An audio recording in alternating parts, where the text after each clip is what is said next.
The fluorescent lights of Murphy's Bakery flickered overhead as Sarah Martinez stood at the counter, her hands trembling as she clutched her worn wallet. Behind her, 7-year-old Tommy pressed his face against the glass display case, his eyes wide with wonder at the superhero-themed cake he'd been dreaming about for months. The baker, Mrs. Chen, waited patiently, her pen hovering over the order form. But Sarah knew what she had to do, even though it would break both their hearts. "I'm so sorry," Sarah whispered, her voice barely audible. "I need to cancel the order." Tommy's head snapped up, his smile vanishing. "Mum, what about my birthday?" Sarah knelt beside her son, fighting back tears as she smoothed his dark hair. "We'll do something special at home, baby, I promise. Maybe cupcakes from the grocery store, okay?" The words tasted like ash in her mouth. 3 days ago, her car had broken down, a blown transmission that would cost $1,200 to fix. Without the car, she couldn't get to her job at the hospital where she worked as a nursing assistant.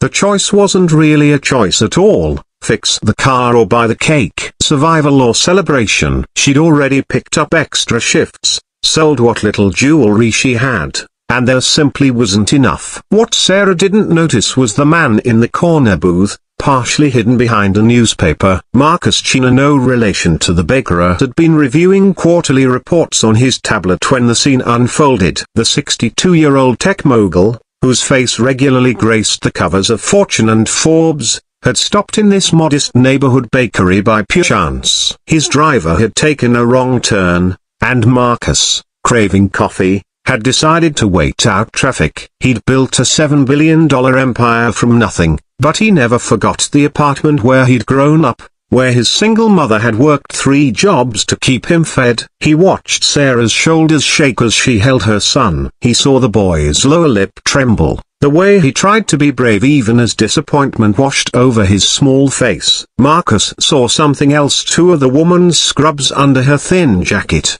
the medical ID badge clipped to her purse, the exhaustion etched into her young face. She couldn't have been more than 30. But life had already carved worry lines around her eyes. "How much is the cake?" Marcus asked quietly, approaching the counter after Sarah and Tommy left. Mrs. Chen looked up, startled. She'd been serving this neighborhood for 30 years, and she recognized Marcus Chen immediately. Everyone did. Her hands fluttered nervously. "Mr. Chen.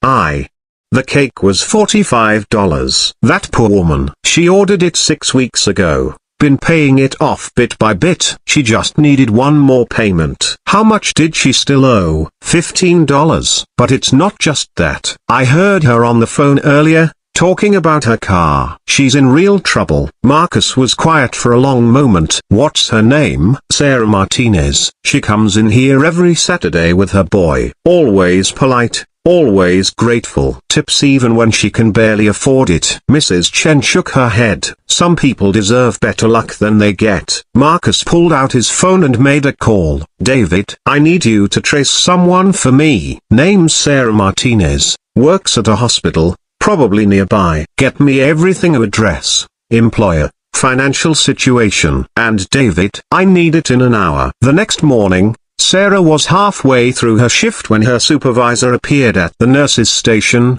looking puzzled. "Sarah, there's someone here to see you. Says it's urgent." Sarah's heart dropped. Had something happened to Tommy? She'd left him with their neighbor, Mrs. Rodriguez. Like always, she rushed to the waiting area, her mind spinning with worst-case scenarios. But instead of a police officer or someone from Tommy's school, she found a man in an expensive suite, middle-aged, impeccably groomed, holding a manila folder. "Miss Martinez, I'm David Park, representing Mr. Marcus Chen. Do you have a few minutes?" The name meant nothing to her. "I'm working." "Is something wrong?" "Nothing's wrong. In fact, I have some very good news." He opened the folder. "Mr. Chen would like to help with your current situation. He's authorized the repair of your vehicle, all costs covered. The mechanic has already been contacted. Your car will be ready tonight." Sarah blinked, certain she'd misheard. "I'm sorry, what? Who is Marcus Chen?" "Why would anonym Mr. Chen prefers to remain private about his charitable work, but he was made aware of your circumstances. He'd also like to establish a college fund for your son, Tommy. We've set up an account with an initial deposit of $50,000. The hallway seemed to tilt. Sarah grabbed the wall for support. This is a joke. This has to be a mistake. David smiled gently. It's no mistake, Miss Martinez. There's one more thing. Mr. Chen has made arrangements for Tommy's birthday party. He's reserved the community center for this Saturday, hired entertainment, and catered food for 50 guests. All you need to do is show up with your son and invite whoever you'd like. But I don't understand. Why? I don't even know this person. Sometimes, David said softly, people help because they remember what it's like to need help. Mr. Chen's mother raised him alone. He knows exactly what you're going through. Sarah's knees buckled, and she had to sit down. Tears streamed down her face as the reality sank in. For 3 years since Tommy's father left, she'd been drowning, barely keeping her head above water. Every month was a calculation of which bills could wait, which necessities could be stretched further. She'd learned to smile through exhaustion, to tell Tommy they were fine even when the electricity bill was overdue. And now, a stranger, as someone who owed her nothing, had just changed everything. Saturday arrived too quickly. Sarah had spent the week in a daze, trying to comprehend her new reality. Her car ran smoothly. The mechanic had actually apologized for not finishing sooner, saying the bill had been paid in full plus a generous tip. When Sarah picked up Tommy from school that Friday, she told him they had a surprise for his birthday. The community center was transformed. Balloons in Tommy's favorite colors, red and blue, covered every surface. A massive superhero cake, 3 times bigger than the one she'd cancelled, dominated a table surrounded by presents wrapped in shimmering paper. A magician was setting up in one corner, a face painter in another. Children's laughter already filled the space as Tommy's classmates arrived, their parents whispering in amazement. "Mom," Tommy breathed, his eyes enormous. "Is this really for me?" "It really is, baby." "But how?" Sarah knelt beside him, the same way she had in the bakery. But this time, she was smiling. "Someone very kind wanted to make sure you had the best birthday ever. Someone who believes you deserve to be celebrated." The party was magical. Tommy laughed until his sides hurt, played with his friends, and blew out 7 candles while everyone sang. Sarah watched from the side, overwhelmed by the generosity of a man she'd never met. Mrs. Chen from the bakery was there too,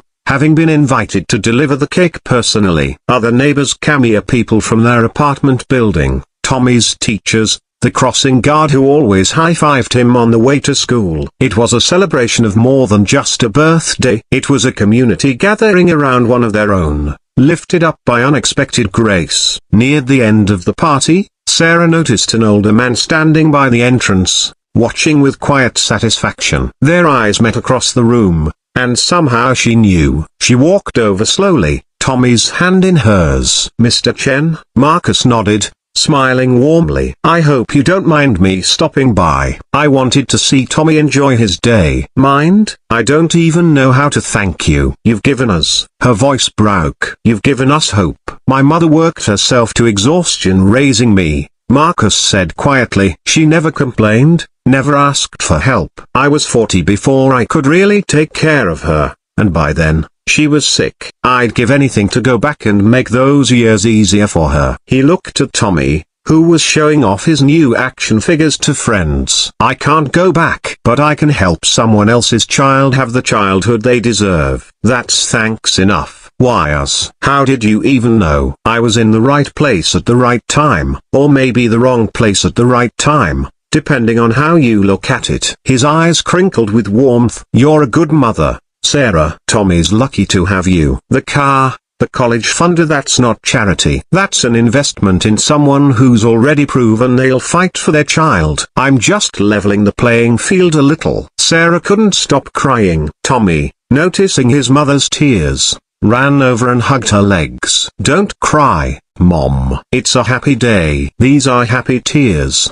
sweetie." "The happiest." Marcus crouched down to Tommy's level. "Happy birthday, young man. Your mom tells me you want to be a doctor when you grow up." Tommy nodded enthusiastically. "I want to help people, like my mum does, then I expect great things from you. Study hard, be kind, and remember this day. Remember that when someone helps you, you have the power to help someone else someday." As Marcus turned to leave, Sarah touched his arm. "Mr. Chen, I promise you we'll pay this forward. I don't know how yet, but we will." "I know you will," he said simply. "That's why I helped." Years later, the story would spread through their neighborhood like wildfire, then across social media, then onto news stations nationwide. People called it a miracle. Others called it the kindness the world desperately needed. Sarah framed a photo from that day of Tommy with his cake, his face lit up with pure joy, and hung it in their apartment as a reminder that goodness still existed in unexpected places. The college fund Marcus established would eventually send Tommy to medical school. Sarah would finish her nursing degree,